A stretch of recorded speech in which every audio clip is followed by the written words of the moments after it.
பாதுகாப்பு நம் அனைவரும் பொறுப்பு. மரத்தை வெட்டினோம், பூமியை சூடாக்கினோம், நெகிழியை பொதித்தோம், மண்வளத்தை கொடுத்தோம்.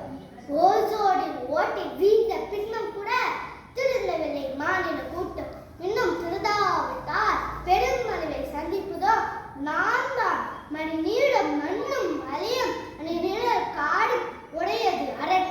வளமான சுற்றுச்சூழல் மனிதர்களை கவசமாக நின்று காக்கும் என்று திருவள்ளுவர் கூறுகிறார்.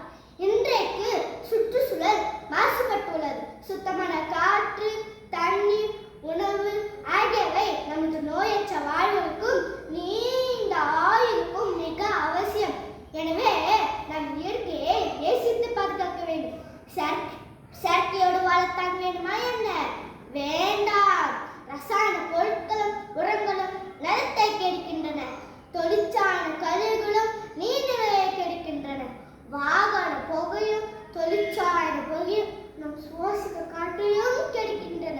நம் இயற்கையை கெடுத்தால் இயற்கை நம் அழித்திடும் என்பது வரலாறு. இனியாவது